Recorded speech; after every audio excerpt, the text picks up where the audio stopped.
Okay, that's hello everyone. Thank you. Let's continue with Master YongHua's teachings.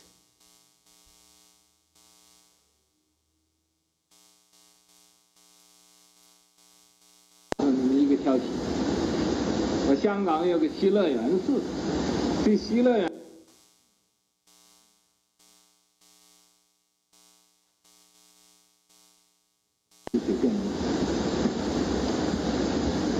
所以呢，你们我不是叫你们来供养我，但是你们供养我的钱呢，我一定给你们做一些个功德。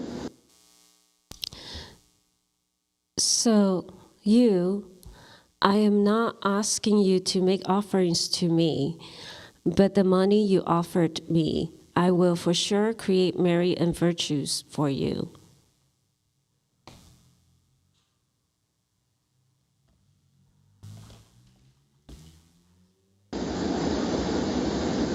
那么这你也不要后悔。再还有一个办法，你现在后悔了吗？可以退出。 So you shouldn't regret anymore. There is also another way. Are you regretting now? You can back out.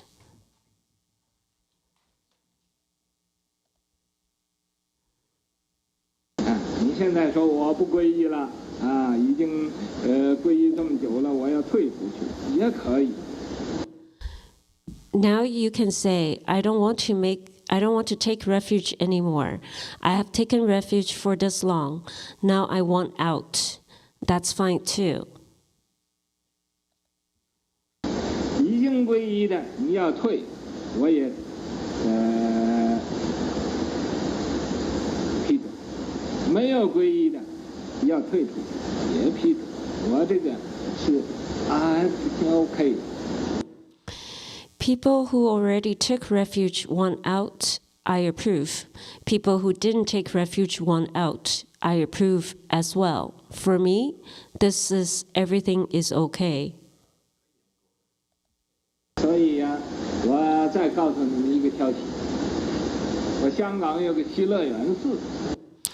So I will tell you one more thing. I have Western Bliss Gardens in Hong Kong. Okay, let's see what he just talked about so far. So continuing what he just said, that he is very frugal with money, didn't spend money on himself ever, and because he feels that he's not worthy to spend your money, the donor's money on.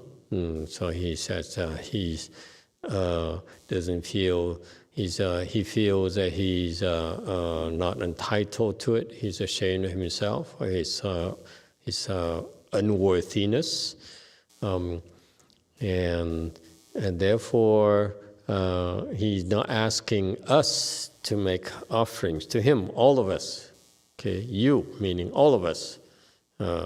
But if whatever money is offered to him, with how he's asking, he will create a lot of merit and virtue. So this is a concept here. The more merit and virtues he creates from the money that's donated to him, then the merit virtues, all of that goes to us. It goes to all of us who contributed. Okay, so this is a Buddhist concept that's very important for all of us to understand, for both sides, the receiver and the donors as well. Nothing for free in this life. Okay, so when we receive money from you as receiver, we are obligated to create as much merit and virtue as possible because it goes to you. That's why we're receiving this. And the same token, when you donate money, you make offerings of money and making offerings in general, it's your choice. You have to choose wherever you need to make offerings in order to maximize your merit and virtue. So it works both ways. Does it make sense? So it's responsibility on both sides.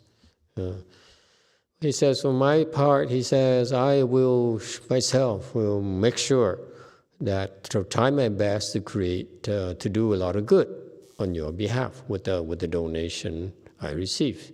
So this is, I want you monks and nuns, especially people here who follow our followers, understand this ethos. That is our responsibility to maximize the goodness we receive from our donations, all of us. Okay? That's our responsibility. This is the Buddhist ethos, if you will. Okay? It's not about you. It's not about you trying to use the donor's money to pay for the mortgage so that you will own the property down the road. It's not the money you use to invest to make even more money for yourself, okay, for ourselves. It's never that. Okay, if you lose track of it, then you are really no longer cultivating.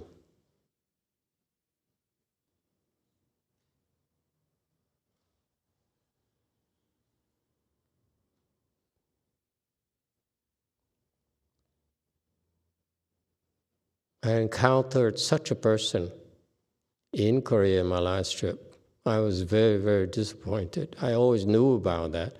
And the problem when you deal with such people is that they eventually cause problems for you. Because all they see is trying to use you to make more money for themselves. Okay?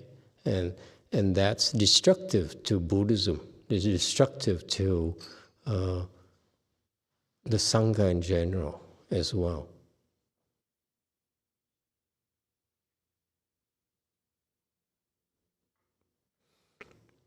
And you shouldn't have any second thoughts about this. If you regret that you took refuge with Master YongHua, then back out. No one will force you. Take refuge with him. What you don't realize is that when you take refuge with him, you have a label called Guo something.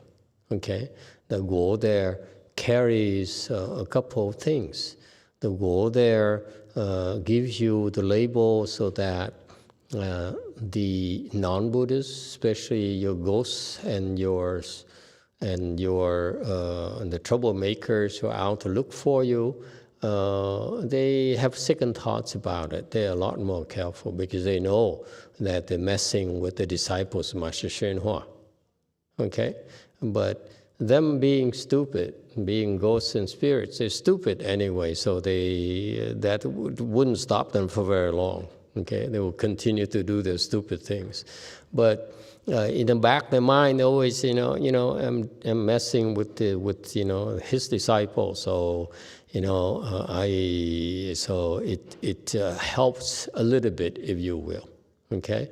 On the other hand, you also have the good guys who say, that's Master YongHua disciples, and therefore I want to go out my way to assist him or her, because then I'm helping Master YongHua provide a little protection for his disciples. Okay, so you do have some clear advantages. Okay, so don't think that he's looking to have more disciples because it's more work for him. That's the bottom line. Okay.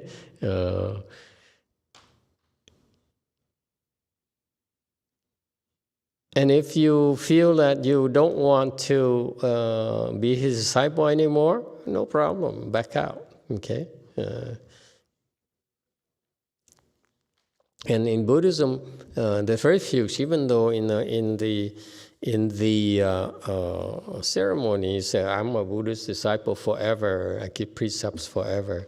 But if you decide to back out, you can. There's a way to back out. Okay, it's not forever.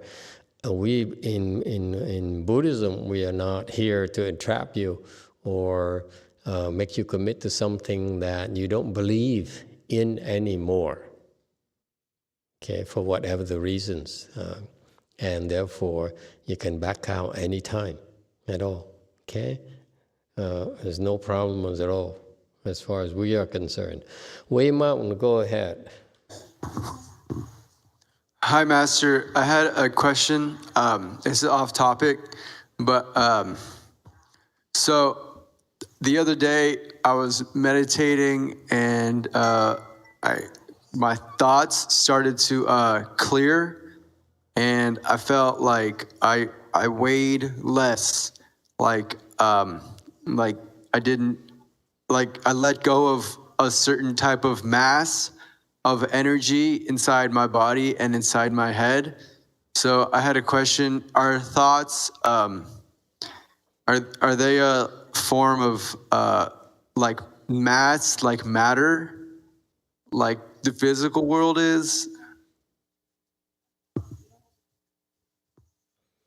Okay, have you been around people who are intellectuals, who are like smart and heavy thinkers, they like to think? And when you're around such people, how do you feel? Yeah, I was in school, and Your when the family, for teachers taught, example, your father and your mother, I believe, I heard that they are like lawyers. yeah, And lawyers tend to think a lot. yeah, they think a lot. It's You feel comfortable around them? maybe not the most comfortable.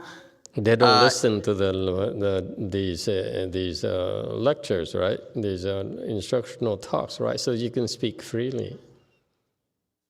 Say that again? You can speak freely. I believe your parents don't listen to us.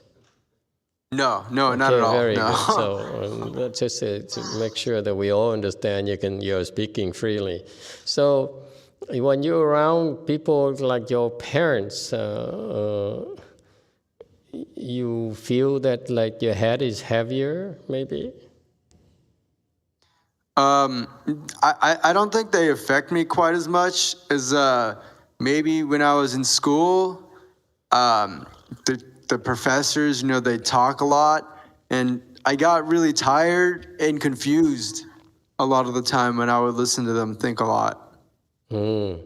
Have you been to your professors' like floors or offices where a lot of them are gathered together?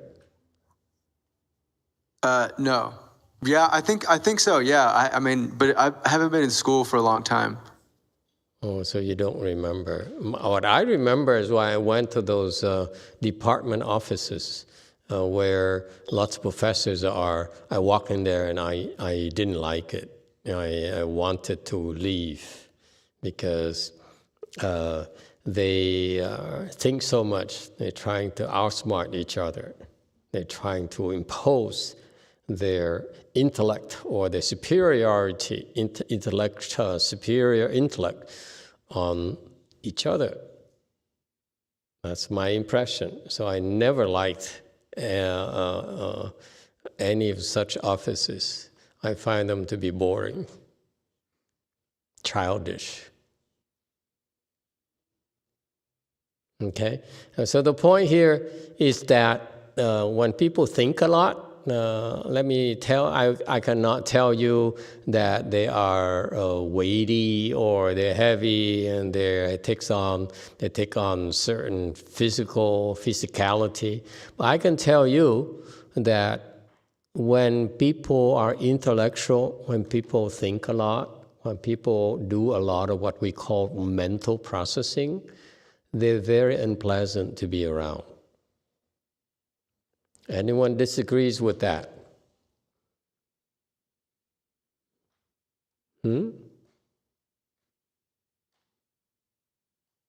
When you think a lot, you're very unpleasant.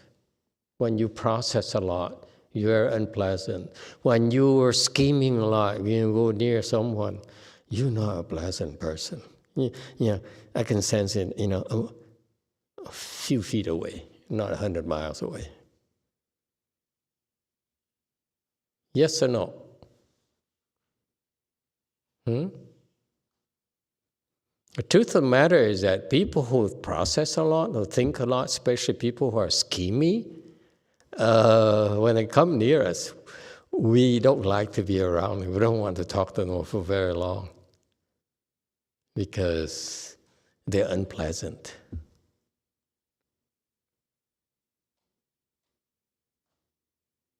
That's a fact. When you think a lot, when you process a lot, you're not pleasant to be around. You, especially, can I say Asian women? We say, who's like probing you back up, probing you back up, probing you back up, probing you back up. You met such Asian women? Huh? It's like they're always probing you. Lots of processing. No? Okay? So anyway, there are all kinds of personalities, all types, different types of personalities. And such people who process a lot, they think they're smart, they outsmart you, but actually they're very unpleasant. Everyone's like this with them. Someone made a comment to me recently, when you meditate and you learn to relax and not to process so much, all of a sudden people like you more. People are more pleasant around you because you think less. You don't process as much. Does it help, Andres? Yes, go ahead. Master, so what if you have to do some things that require a lot of mental processing? How would you go about doing that without becoming unpleasant to yourself or to other people? When you have to work, you paid to work. You need to produce, it's perfectly normal for you to process. Okay, to do mental processing, for you to think, because that's what you paid to do. However, people go overboard. They continue to do mental processing when they don't even work. That's why I call scheming.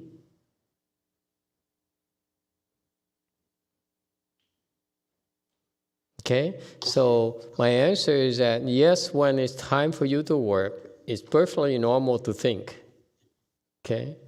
Because you paid to do so.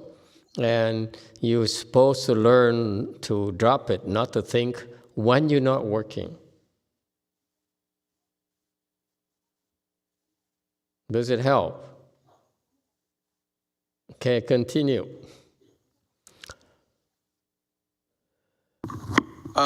So is there a way to work and work effectively without processing so much? Yes, but not at your level.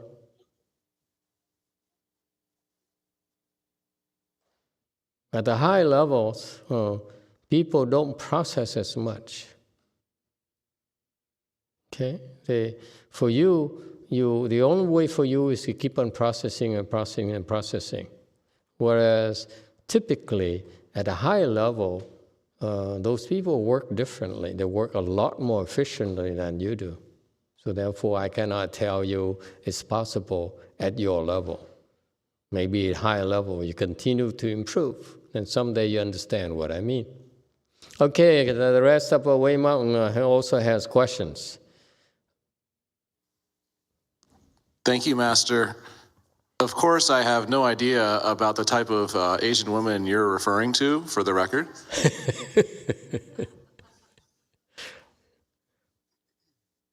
And of course, I'm on your side and I agree with you about being around people who are processing can be unpleasant. And I appreciate your point that when you're paid to do processing, that's what the money is for, so you're supposed to do it. So I would say the middle way I've found is when you're forced to be in that environment, what's helped me a lot, whether I realize it or not, maybe now in reflection, is as I've been able to build my samadhi power, it's kind of like an armor that allows me to relax when people are doing high processing with me, but it also allows me to let their processing kind of pass through me, like I don't feel it. So armor is kind of the best metaphor I can think of, but it's not deflecting. It's just kind of like letting it go. That's correct. It will not stick. Like you throw the spaghetti al dente on the wall. It hit the wall and then falls off. That's what you're referring to. Yes, like a flying spaghetti monster. Yes. Okay. Yes, exactly. That's one of the things. And this is why skills matter. This is why people don't realize that. People say, I claim I'm teaching engineers. I'm claiming I'm training people here in Silicon Valley in Northern California. I don't see anything. It's about quality, not quantity. Okay? You build your samadhi power, then you become much better at your work, whether it's engineering, whether it's management, and so forth. And that's precisely what we're talking about. When you have higher level samadhis, you're able to process, you're able to work a lot faster, and you're able to take a lot of more crap than before, and you also are able to let go a lot more, and eventually it's not the end of it. As you will see, you will understand how to work better, actually, because you think faster, you process a lot faster, you can relax a lot faster than these people. These people are talking at this lower level than you, therefore they're still processing. You got to where they're trying to get to already, that's why you can relax. Am I making sense? That's what happens to all of us. Yes, Master, that makes sense. It's like you know where they're going, but they're still not sure they can get there. And you know they're going to get there anyway. So you can relax. Say, okay, I wait for you. I would describe it as my compassion for them is the patience for them to catch up. Too compassionate. Anyway, okay. Anyone else? It's a cutthroat game. What compassion are we talking about? Either you cut their throat and they cut yours. It's tough war out there. Yes, anyone else? WMT.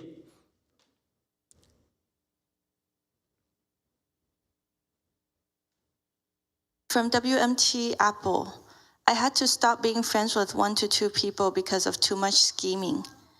From Derek, it's unpleasant to be around someone while they are actively processing, but sometimes it's cool to listen to someone who knows their stuff and can talk without having to think about it. Yeah. Amen. Only because these people didn't know better. And that's the only mode they know is to process and to scheme, and that's all they know. If you learn Chan meditation, the more you understand Chan meditation, the more skilled you are in Chan meditation, you can your mental processing really goes down, because you know that it's so slow. It's because it's so inefficient. You can analyze much better when you stop thinking. But these people, they can't stop themselves. They're too greedy. They're scheming. They think they can outsmart you. So they have such disadvantages over us. They're outsmarting us constantly, but we know it.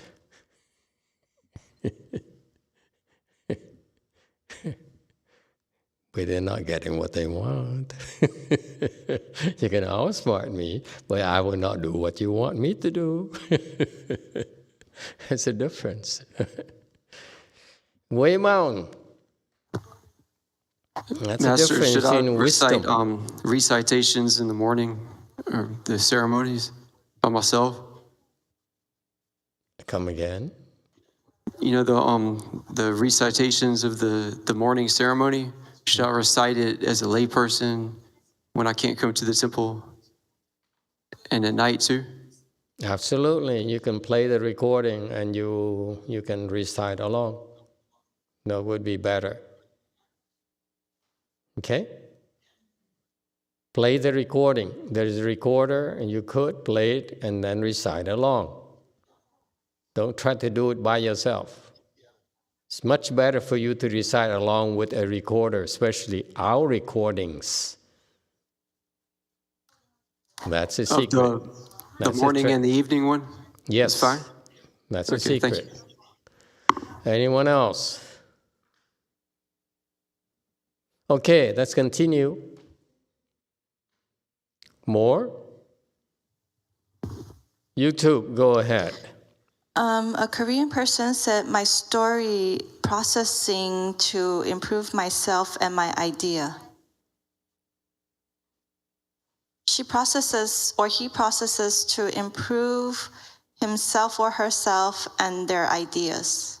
It's normal. When you will need to process, you process. I'm just merely telling you that if you or whatever you do, whether you process, it doesn't matter how much you process, you will find out that as your Chan skills improve, you understand what I'm talking about. Okay? So it's normal. Just be yourself. That's all. The message I'm trying to tell you is when you whatever you do, process a lot or less and so forth at all levels, as your Chan skills improve, you find yourself working much more effectively, processing much better, much faster, and much less. And you can probably enjoy more. And then eventually, one day you realize that your processing, your scheming is really not fooling anyone at all.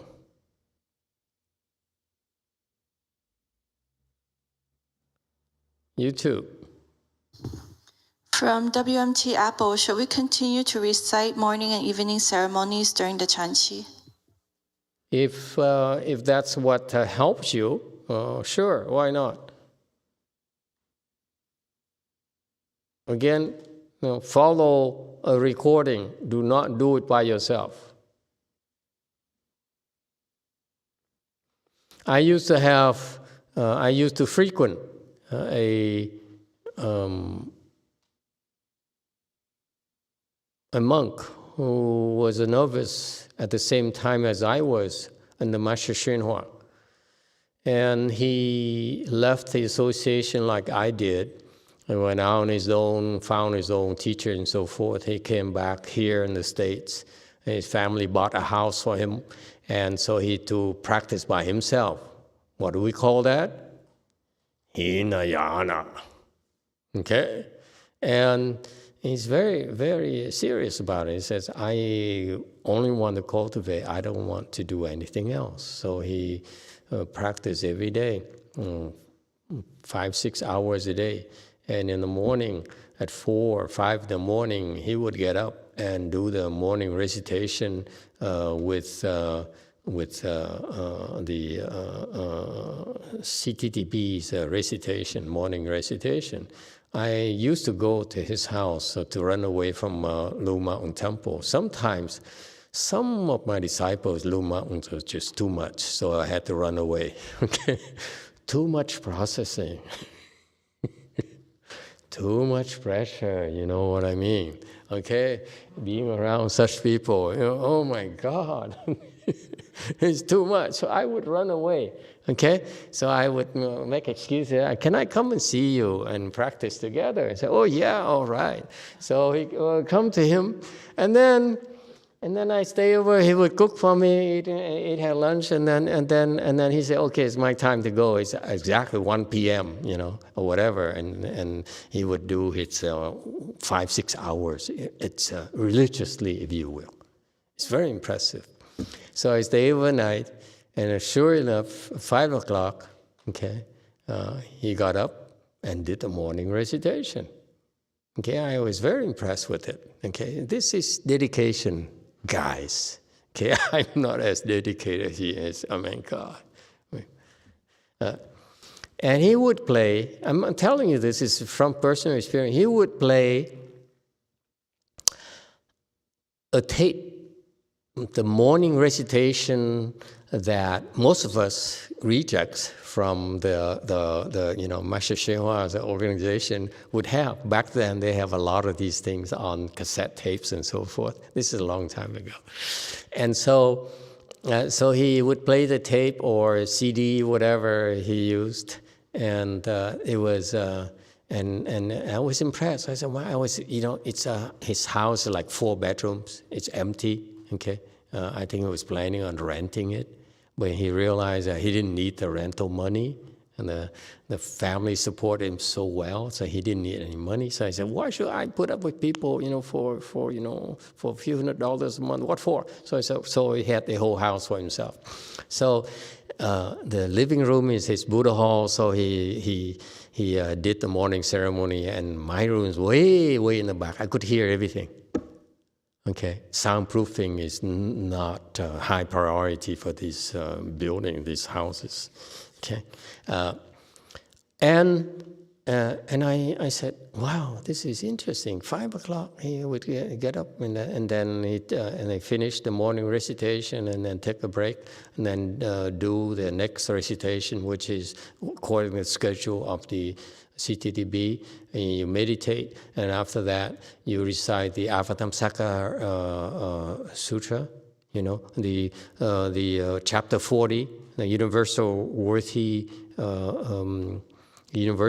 chapter, and then you recite the Avatamsaka Sutra. So he's very devout. He followed the schedule religiously every day. Okay, and I couldn't understand it. I said, the guy, I know the guy, for many years, and he's still stuck. He's still at the same level. I mean, yeah. And I didn't have the heart to tell him that he was listening to the wrong tapes.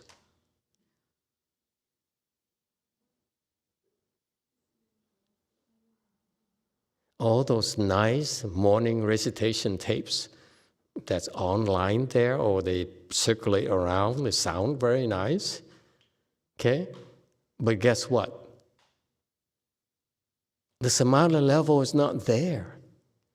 So they may sound nice, but it doesn't do anything for you. Morning ceremony, evening ceremonies are not music. They are not recitation. It's cultivation. So therefore, the Chinese system and somehow got lost at Master YongHua's temples.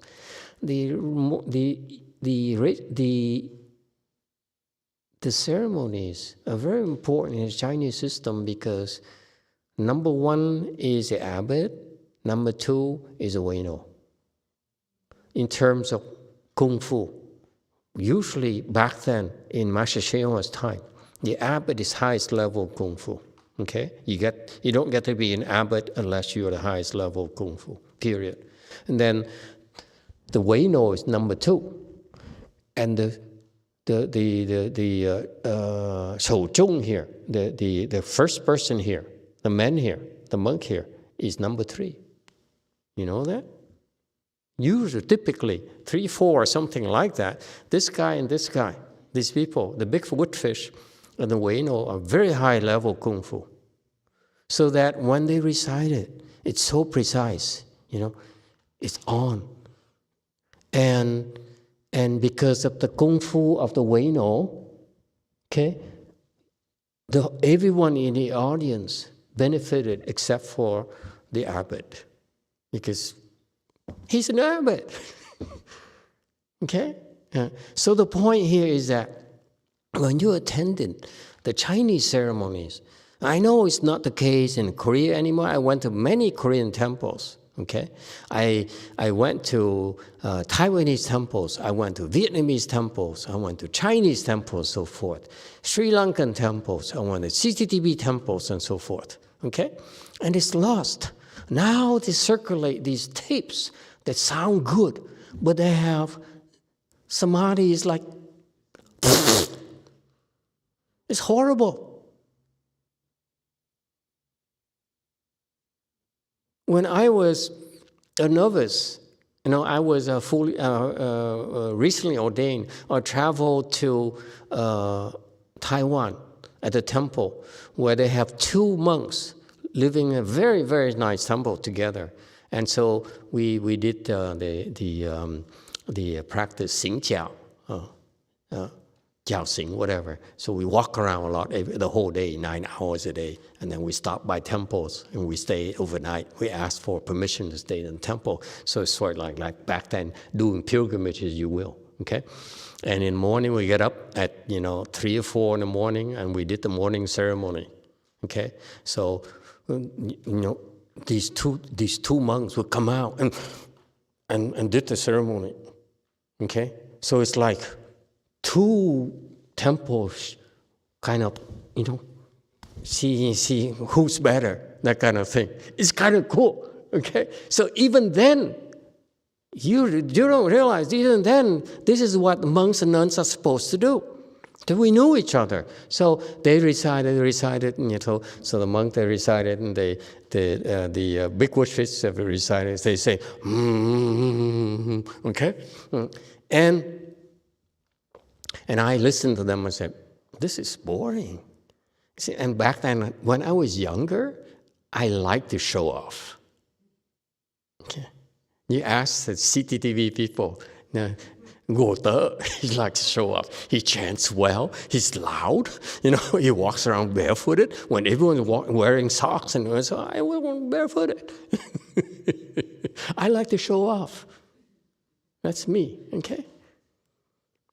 Sao sounds familiar? Have a good voice, and when people chanted, all these monks and nuns who chanted very well, Heng Shi knows chanted very well. I listened for a while, and I started raising my voice. And I would compete with them. And Emperor Liang's repentance, and all those things, I would compete with them. Eventually, they would only start the pitch, and then I take over. And they would relax. Damn Chinese. But anyway, so going back to that temple, okay? So these 2 monks, they cultivate together. They're very serious. Hey, every now and then in a small town here, I have this group of monks who do, serious cultivation, a la Hinayana style. We walk around every day. Oh God, I have so many blisters, you wouldn't believe. Anyway, so they went out, they gave their best.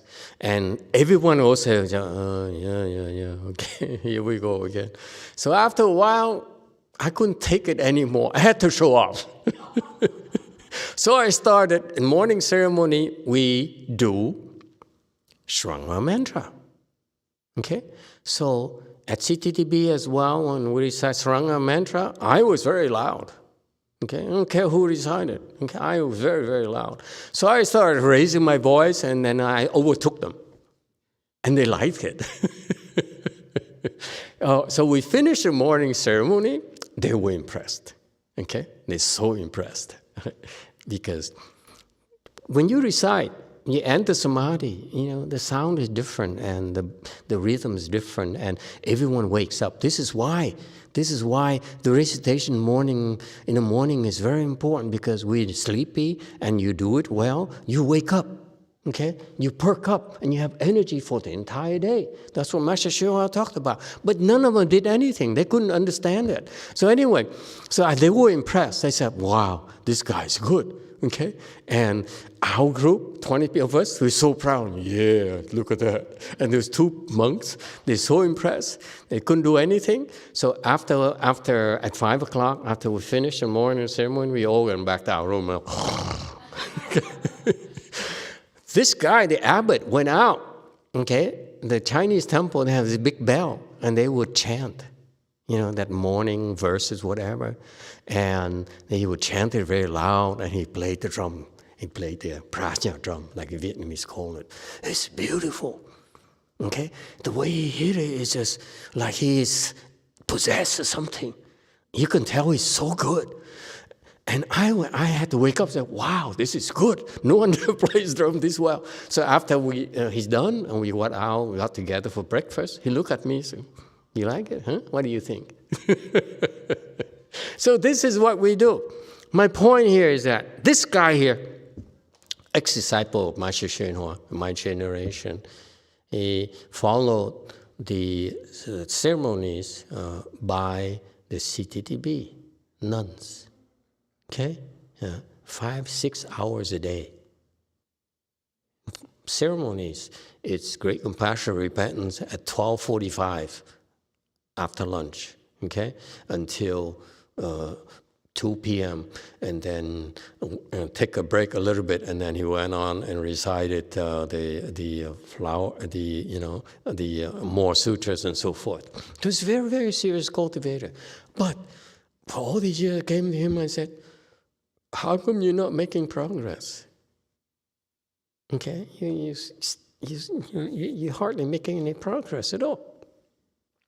And I couldn't have the heart to tell him that he listened to the wrong tapes. All these women, they sound good, but the samadhi is not there. So when you follow them, okay, it's like following hollow chanting. How does it help you?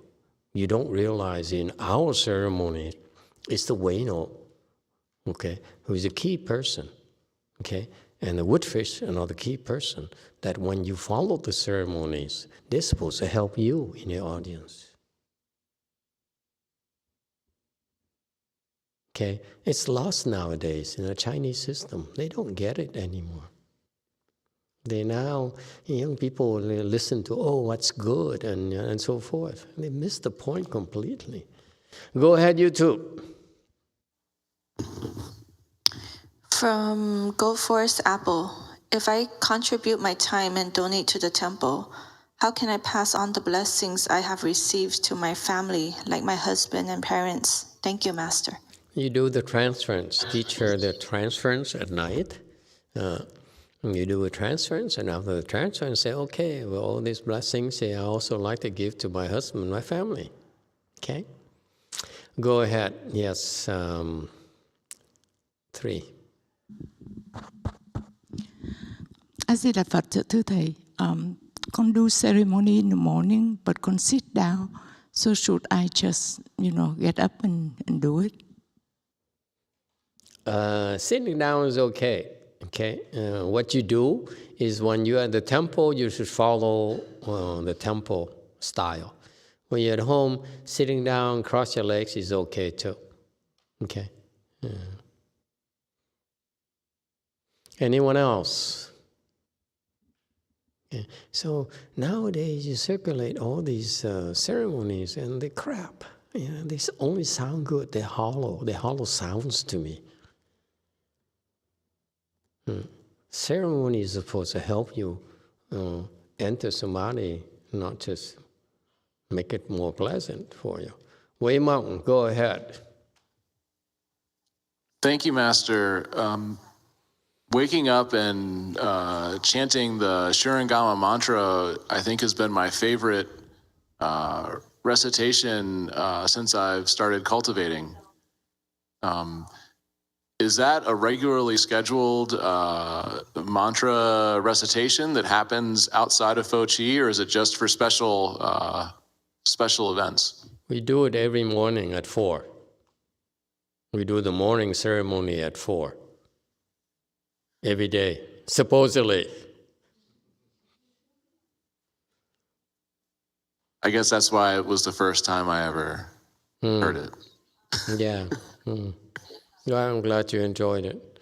Okay, anyone else?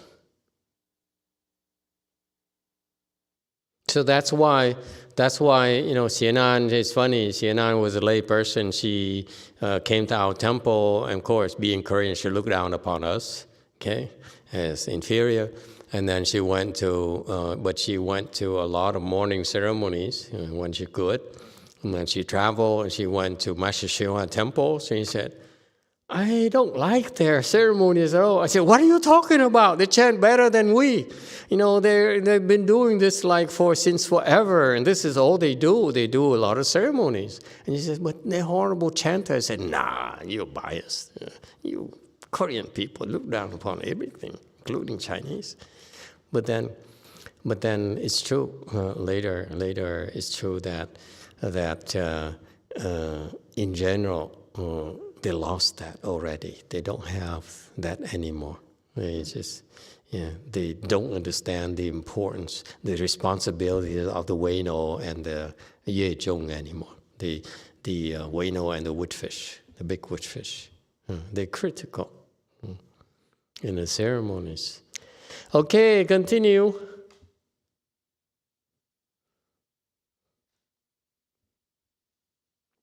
这西乐园寺的藏经啊也有很多，有大藏经啊，又有其他的经典。Ready? Western Bliss Gardens Temple had lots of Buddhist canons, including Tripitaka and other sutras. 因为我不在那儿，就有个比丘尼叫果亮。这果亮根本他就一个字也不认识，所以呀，他也不尊重经典，他是原来是给那一个做工的。Because I am not there, there is a bhikkhuni called Guo Liang. Guo Liang is illiterate, so she's not respectful towards sutras.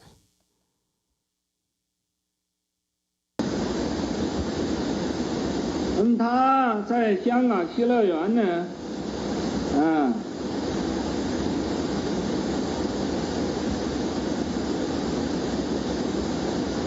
我很多经典。Originally, she was a worker in Western Bliss Gardens in Hong Kong. I have many sutras. 这个经典呢，大藏经我是在日本请，用了很多钱。Those sutras, just Tripitaka alone, I request them from Japan and spend a fortune. 还有其他很古的那个经典，现在根本就没有。 There were also many very old sutras. Now we can't even buy them anymore. 你说怎么样呢？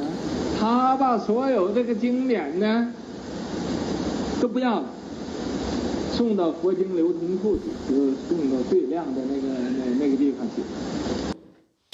You know what happened? She didn't want any of those sutras and sent them to the Hong Kong Buddhist book distributors. She sent them to the brightest place.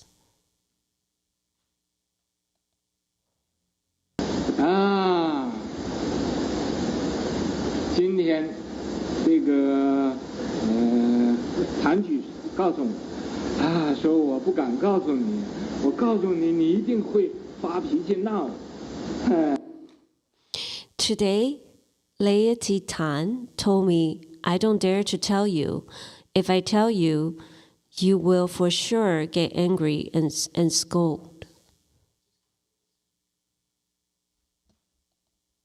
我说你才没猜到，他不要说他送给佛经流通处，拿着把它都烧了，我也不管。I said, you guess wrong. Not to mention that she sent them to the Hong Kong Buddhist book distributor. Even if she burned them all, I won't care.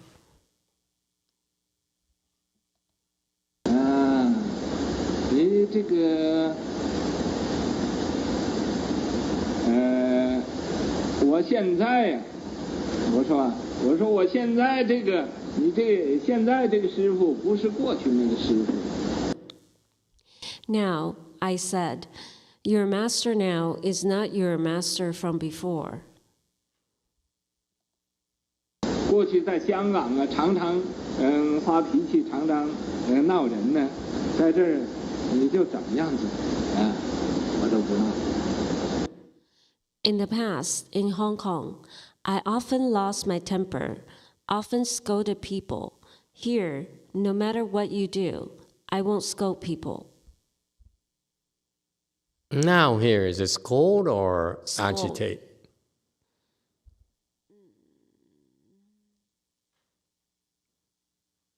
Chinese people. I want to understand the subtlety here. When he says these things, to use casual thing, but to me, I need to understand what he means so that I can determine where he was, what he was doing. It's implying, Now here, what does it mean? It's implying that he lost his temper. So it irritates people. Yeah, it's more like agitate people, more like afflict people, Right. not scold. Scold is ma or something, but now here is not scolding. It's to afflict, to agitate people. Okay?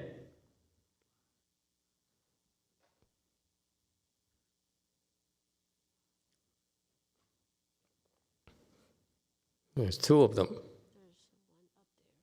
They often scolded people.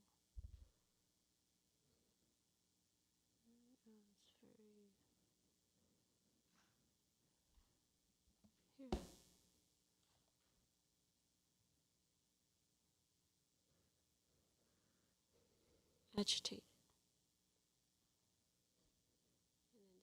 I would not, I won't. But anyway, continue and see where he's going.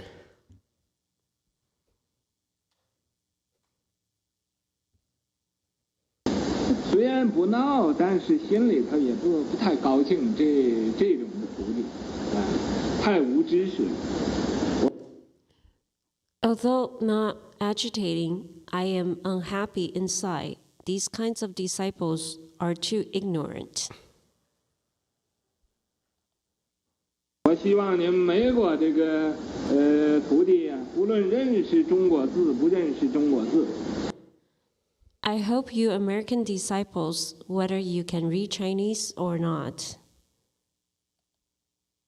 也不要把中国的那个佛经典之类的，放在那个fireplace，去烧了。 do not place the Chinese Buddhist sutras or its kind into the fireplace to burn.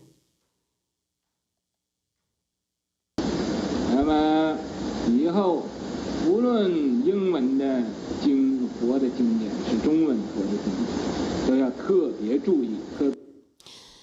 In the future, whether it's English sutra, Buddhist sutras, or Chinese Buddhist sutras, you should pay special attention.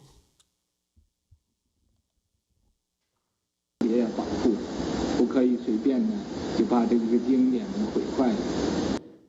You should pay special attention to protect them. You can't casually damage sutras. 你就看经啊、念经的所有的经典，它坏了，应该把它修补好。 When you read sutras, recite sutras, if you see any sutra that is damaged, you should fix it. 不要像这个我亮似的，自己竟做这些黑暗的、不亮的事。 So don't be like Guo Liang, constantly doing these dark and not bright things.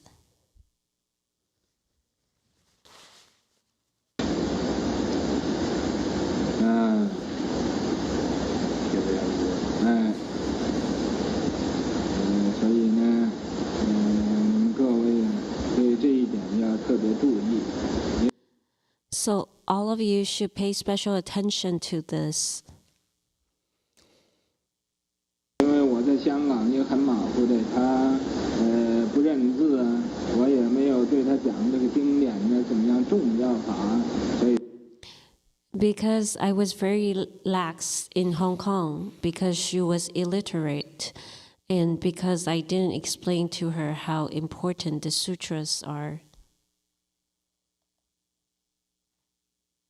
他也不知道，他以为送到佛经流通处去，这是就是得其所哉了。Therefore, she didn't know. She thought it was suitable to send them to the Hong Kong Buddhist book distributor. 殊不知啊，这完全是一种错误。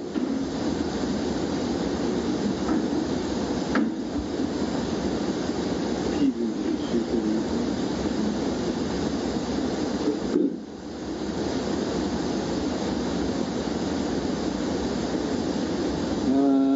小佛的人呢，一定要尊重经典。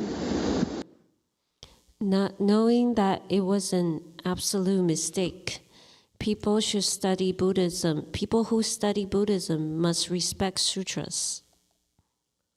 不可以不尊重经典，你尊重经典才能开智慧。 They must not disrespect sutras. Only when you're respectful toward sutras, then you can open wisdom.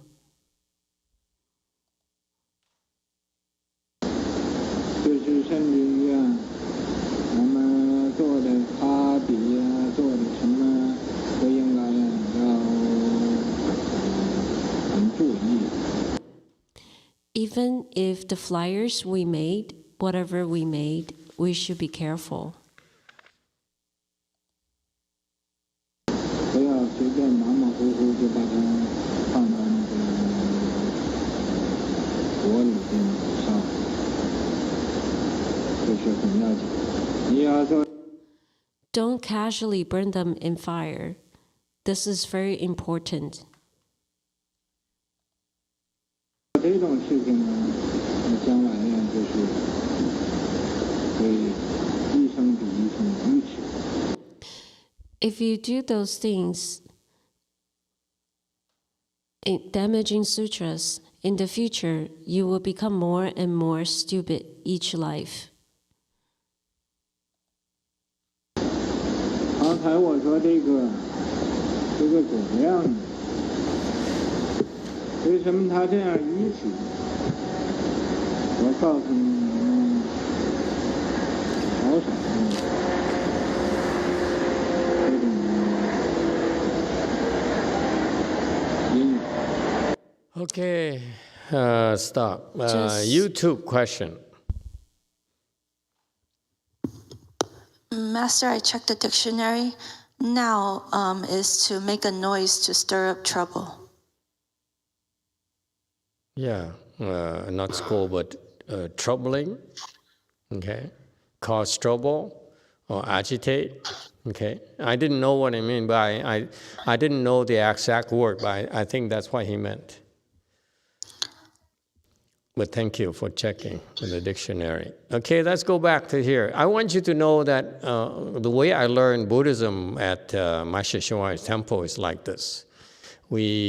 Every night we listen to the sutra lectures for an hour and a half after the evening ceremonies. We listen to this. We play the tape with the sutra lectures, whatever. Each evening is different sutra, so it's kind of cool. And then you listen for an hour and a half. Okay, and they listen to Chinese, and they would translate to English for us. And then at the end of the lecture, the last 5 minutes, they say, anyone has any questions? And no one asked questions because we found out when we asked questions, they couldn't answer the questions anyway. So no one, after a while, no one asked questions anymore. So we listen every night. We will listen to Master YongHua's lectures, okay, sutra lectures. Okay, and 7 nights a week is without fail. It's kind of cool. Okay, so the seats are there, but also during the Chanqi. So this is internal. That's fine, because that's for us residents of the temples. During the Chanqi, people would come and they would do what we're doing right now. They would during the day. They would play a tape and they transcribe the tape And then at night they play the tape, and then they would read the translation that they made during the day. So every day is a lot of work for them. For that American monk at the time was Heng Shun, I think, and so. It's the same thing. We listen to it, after full days of sitting and pain in the legs and the back and the hips and everywhere else. We listen to it, so it's a nice break for us. So we listen with legs relaxed, like most of you. What's the matter with you? Yeah, you should be. You should not be in full lotus. Okay, most of us were not in full lotus. Okay, because it's a time for us. Relax. You listen for an hour. Basically an hour, exactly an hour. And then again, 5 minutes later, and last 5 minutes, anyone has any questions? Every now and then there's some naive Caucasian who would ask a question. And then the young abbot there who really, even to this day, understand anything about Chan, let alone try to answer questions, okay? And they throw him to the walls like that. So he would, someone asked a question, he would say something really nonsense. Now I look back, but they realize it too. The interesting thing is that everyone's so respectful. It's just like Master YongHua is speaking. So this is a treat for them to have a break and listen to the great sage's teaching. So you don't realize how blessed you are. And what you have right now is that we do the same thing. And then you have a mouthpiece who will interpret it for you. Okay?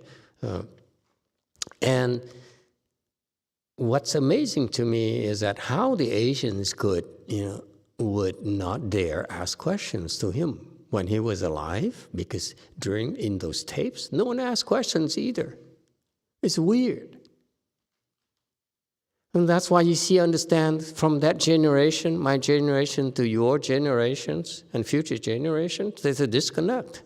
Because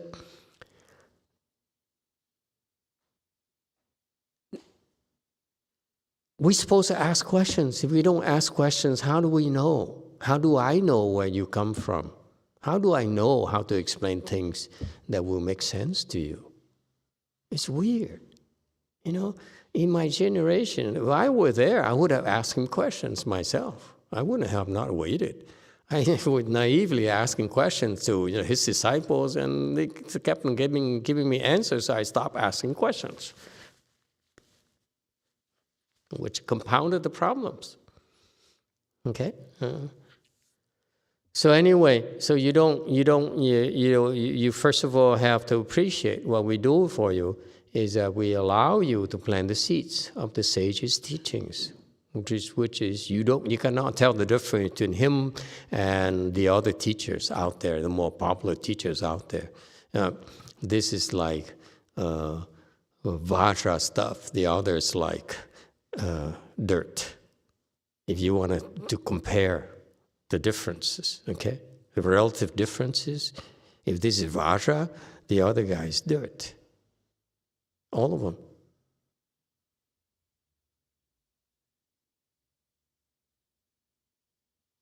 Okay? The ones who are alive. If you compare Master YongHua as Vajra and Xu Yun is sort of like, how shall we call it? Stainless steel. Okay, it's a huge difference. You don't know how invaluable this is for you to be able to listen to this. Okay, but he didn't foresee that you're going to be a lot of questions because of the cultural differences, of the time differences, the era differences. And therefore, I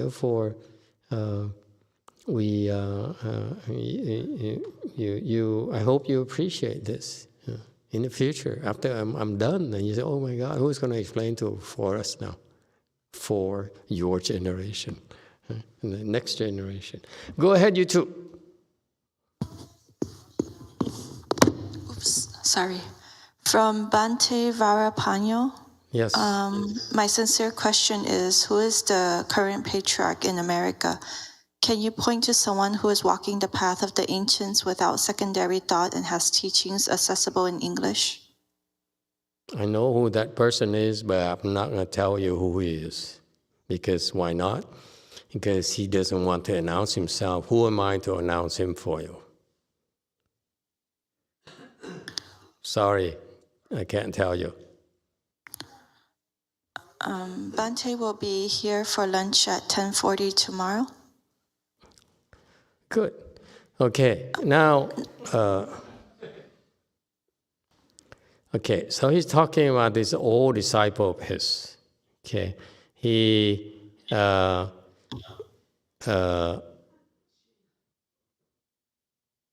has this Western bliss gardens where he built up himself from nothing, and he really put a lot of blood and sweat into it. Okay, he did everything himself. It's kind of cool. Okay, had no disciples, so he built it. Okay, remarkable. Go ahead, JMT.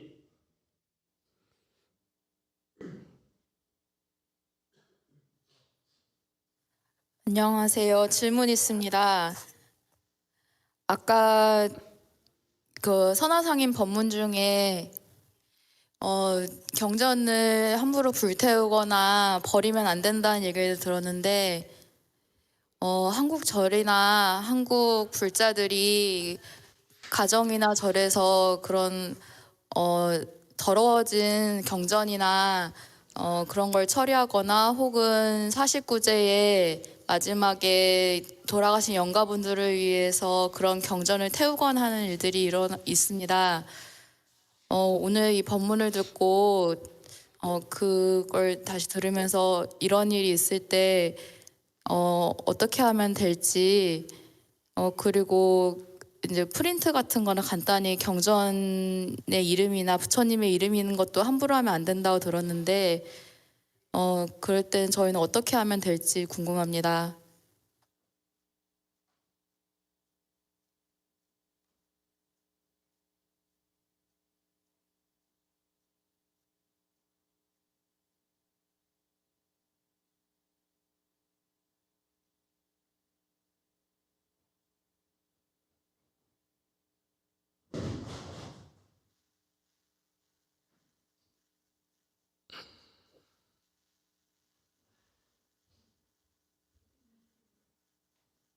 WMT, are you translating? We do not hear you.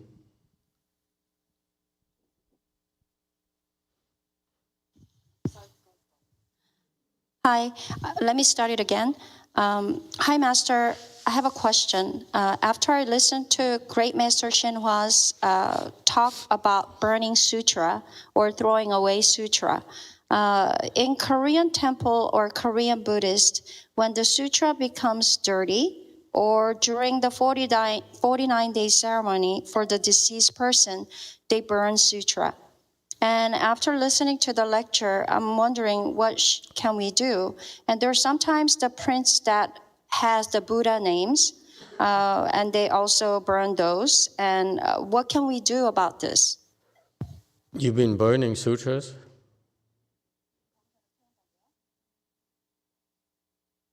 She's been burning sutras.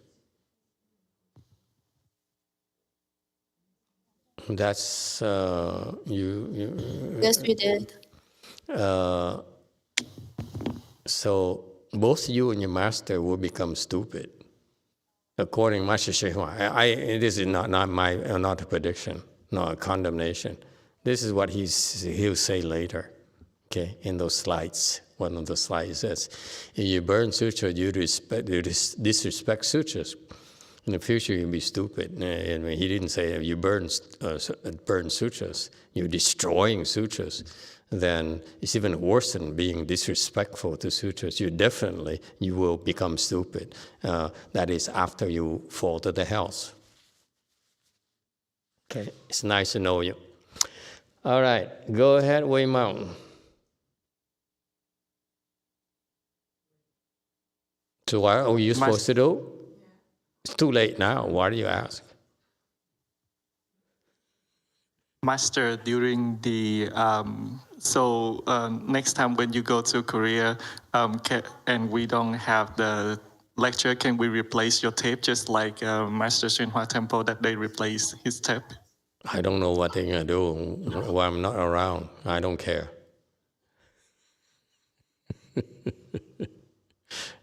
So what do you do now? In our temples, we know we're not supposed to burn sutras. So there's some people who, even like blacks who has Buddha's names and Bodhisattva's name, there's some people in our temple who are taught how to dispose of them. Okay? So you're not supposed to burn sutras, you're supposed to give them to those people who will then can handle the disposal of the things.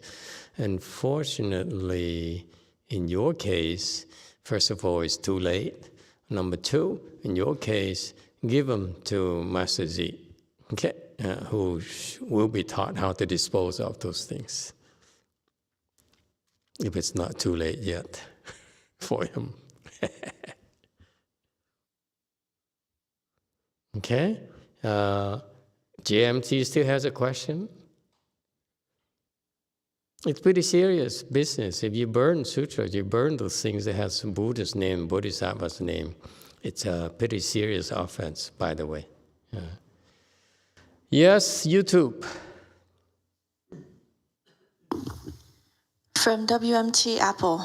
Master, what about other sutras of Taoist Holy Bible Muslim texts? Do we also pay special attention, and would it make us more stupid if we damaged them or were disrespectful? Are you Buddhist or Taoist? I'm not going to make comment on how to dispose of them. Sorry. Nice try. Okay, over here. 1. 5. Thank you, Master. I want to come back to Master just told us that how precious Master YongHua's teaching that we are listening to every night. I remember back then I attend Chanchi at CCTP every winter, and every day we sit and then we wait to the Dharma talk in the evening from 8 to 9, from 8 to 9 for 1 hour, listen to Master YongHua teaching. And I remember the tapes, sound quality is very bad, and the English translation also very thick dialect and heavy accent. So I don't think I pick up much of the teaching, but we are all looking forward to it every day throughout the Chanchi.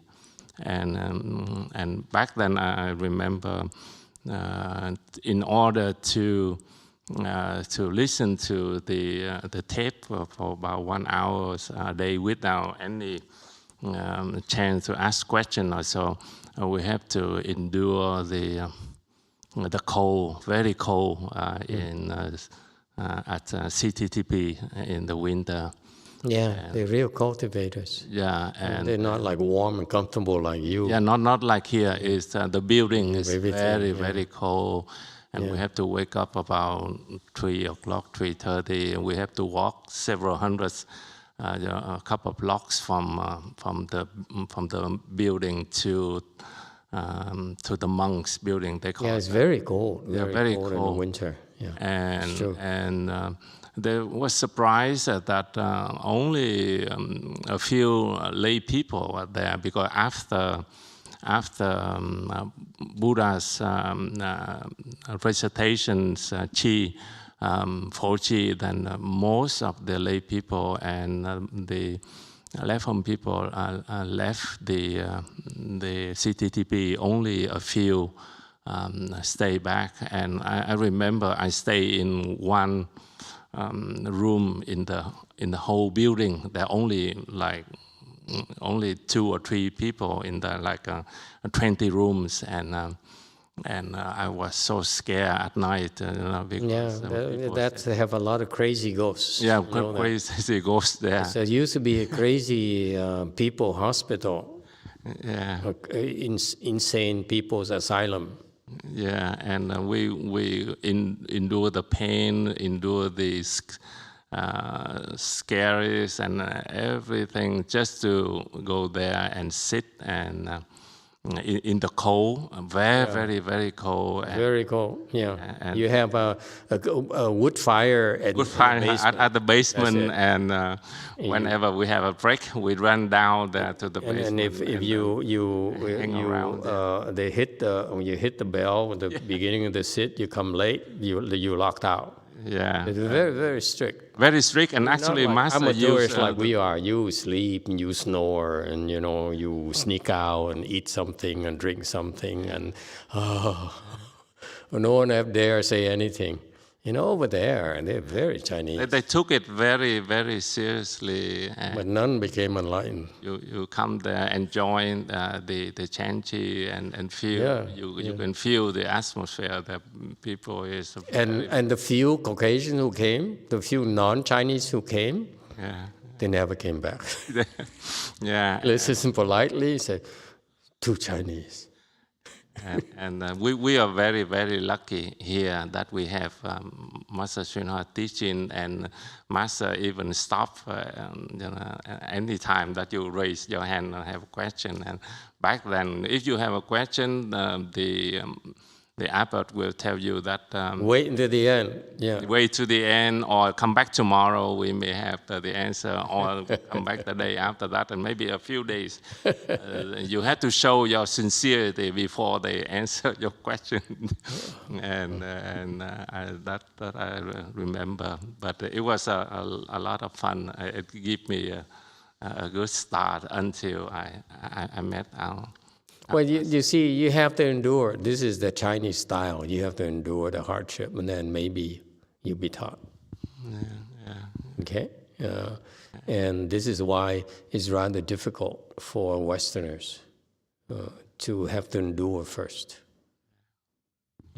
There's a disconnect now, because the young generation says, no, I'm not going to endure. Okay? That's the older generation. They're expected to endure.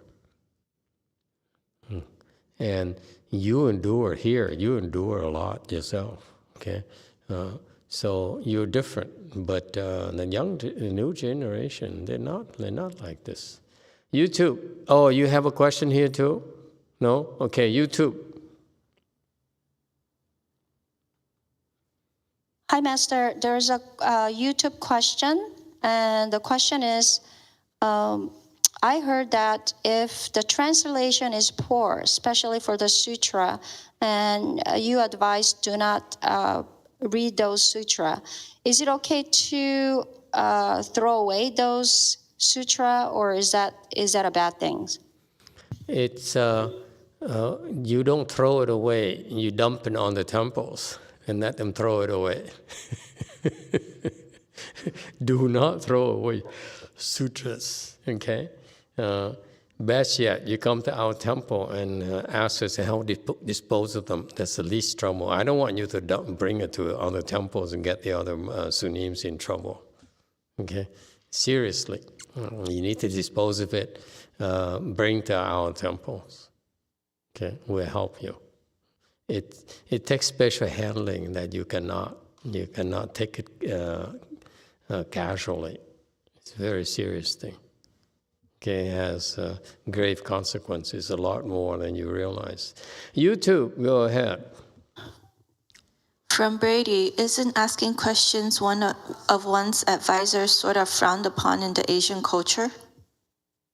Not really. If you in the Chan school, you are allowed to ask questions.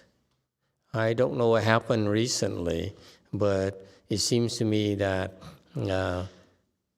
the questions are getting harder, so when you ask a hard question, the monks cannot answer them, they lose their temper, and you're blacklisted, that kind of thing. So now it's becoming a cultural thing where you're not supposed to ask hard questions to the sunims, okay? Or to the monks and nuns. I asked my disciples that if any monks and nuns would come to the temple and would like to talk to us, our people are trained already. They're not going to ask hard questions because we know that you cannot answer the questions. We're not going to ask you hard questions. We only ask simple questions. Okay? Because the last thing we want is for you to lose face and get offended. Okay? But in general, as far as we are concerned internally, you can ask any question you like. Okay? And I just blacklist you quietly. Okay, you too. Discreetly, I mean.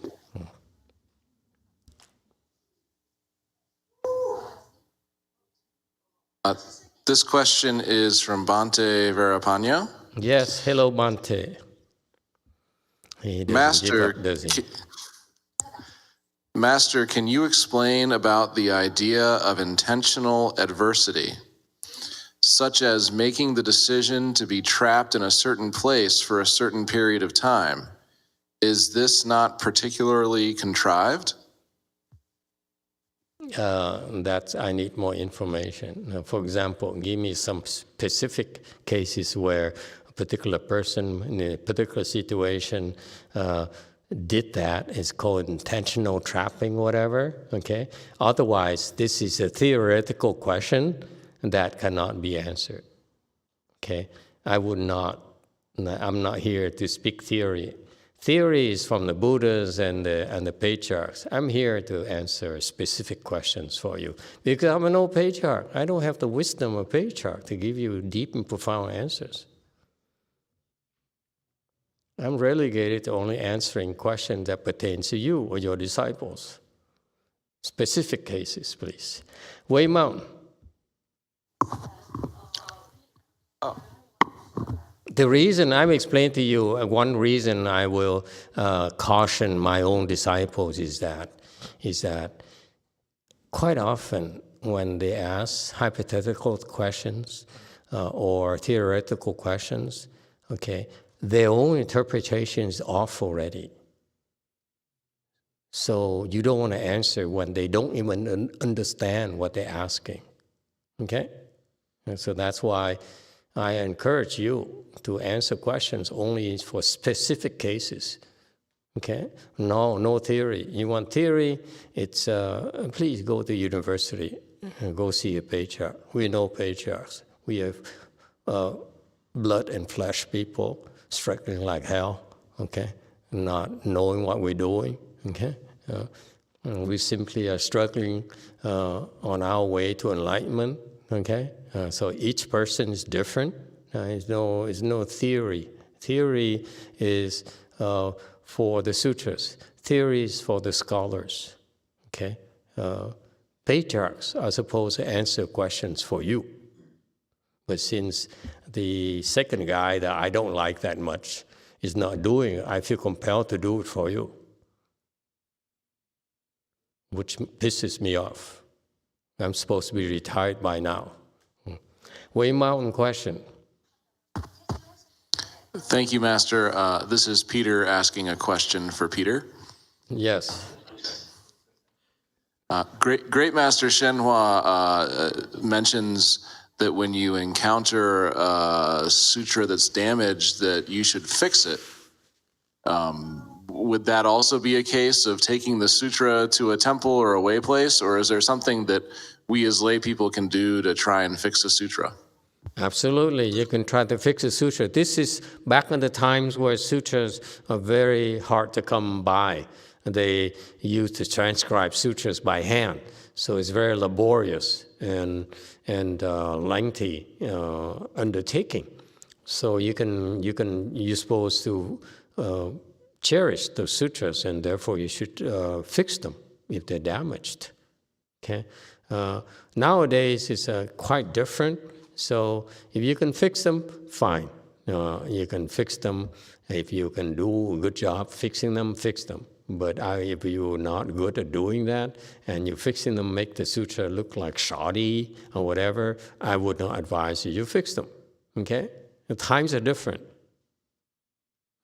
Because when you fix them, it's a lot easier now for people to get an online copy, okay, electronic copy, or you fix them, people look at that your shoddy job, and they will not be impressed. So it's different. Times have changed. Okay, so I personally prefer not to fix them unless I'm desperate. If I have no means, I will fix them for use, for my personal use. But nowadays, I personally prefer electronic copies because I can cut and paste and look up things very quickly and do search very quickly. Way Mountain. Yeah, I just wanted to say that a lot of the sutras actually are the Buddha's disciples asking him questions, and the Buddha thoroughly answering a lot of the questions. So I think really inherent to Buddhism is the question and answer between the student and the teacher. Absolutely. Okay, this is what the patriarchs are supposed to do. The Buddhas, when he gave us the sermons, that's a long, long time ago, for all kinds of people, low-level people to high-level, like bodhisattvas. And therefore, the sutra, the Buddhist sutras are very profound. It has many layered meanings.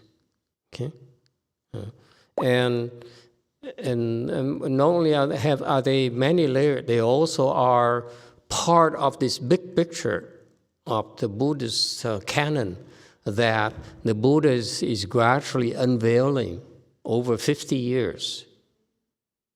So he has this vision already. So he said, okay, I spent 8 years explaining Vaipulya, Dharma. I spent something like 22 years explaining Prajna Sutra because that's an important part so that people can learn about enlightenment and so forth. So he has his roadmap already. Okay, so it's not possible for most of us, including myself, to understand that big picture.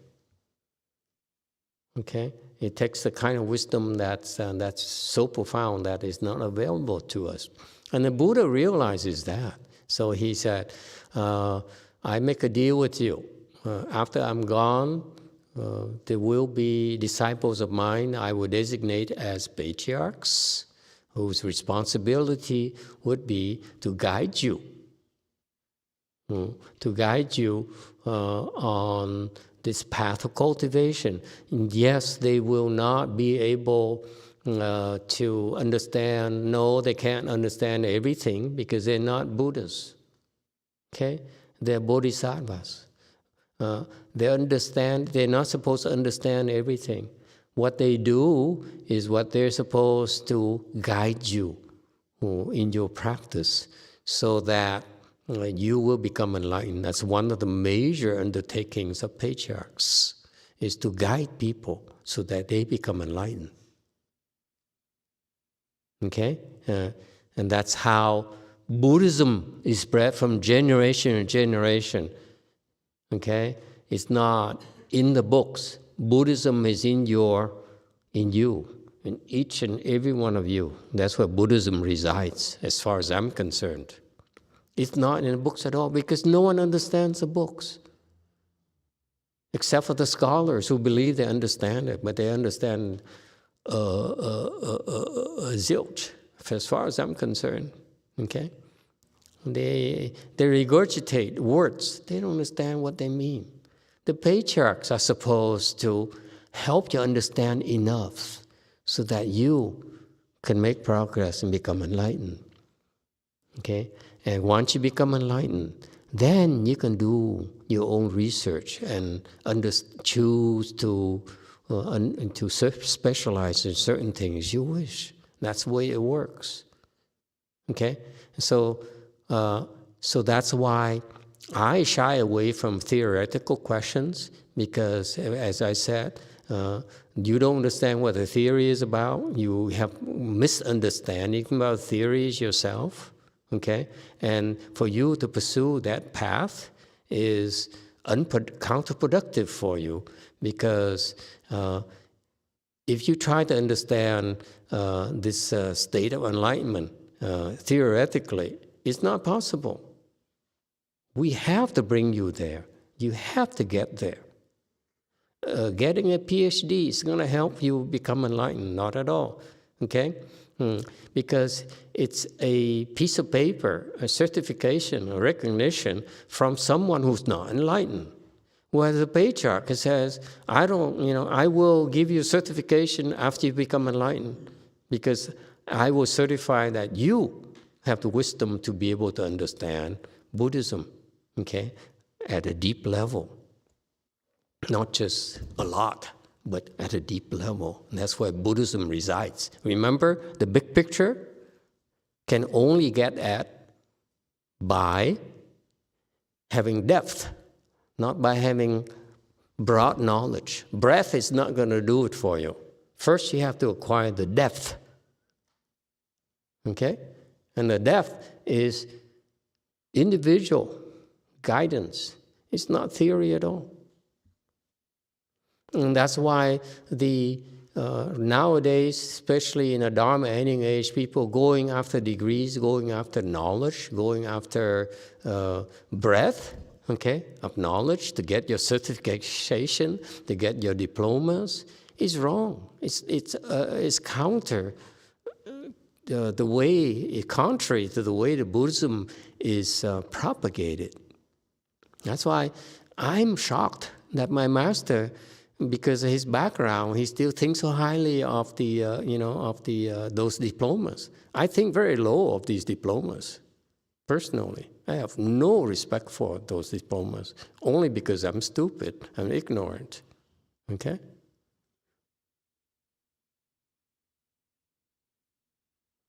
Go ahead, JMT.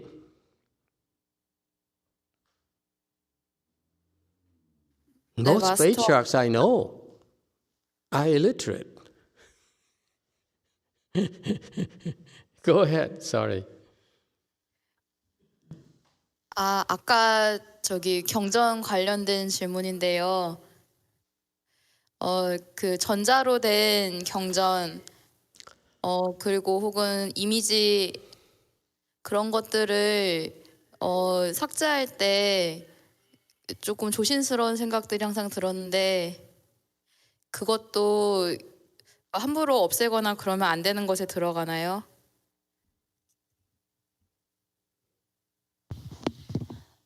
So going back to that destroying sutra, I have a question about electrical sutra, like electrically available sutras. When I delete those information, I always thought that I might have to be careful. Is that the same case? Do we need to be careful before we delete those information? Yeah, I guess so. Just to be safe. I don't know. Just to be safe, ask someone else. You just send those files to Master Z and ask him to delete them, just to be safe. Okay? Don't blame me. Okay? Master Z, don't blame me, I mean, if you go to the house.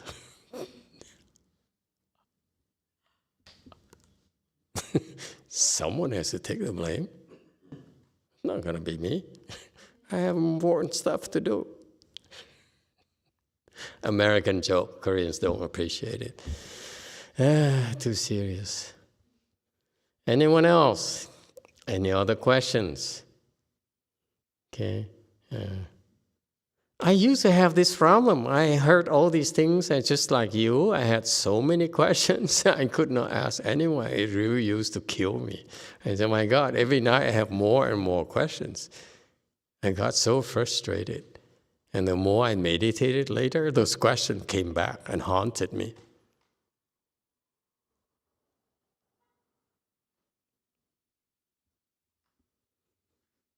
Okay, well, I guess tonight time is up. We don't have enough time for me to go through these things again. So maybe we do it tomorrow night. Thank you all for coming.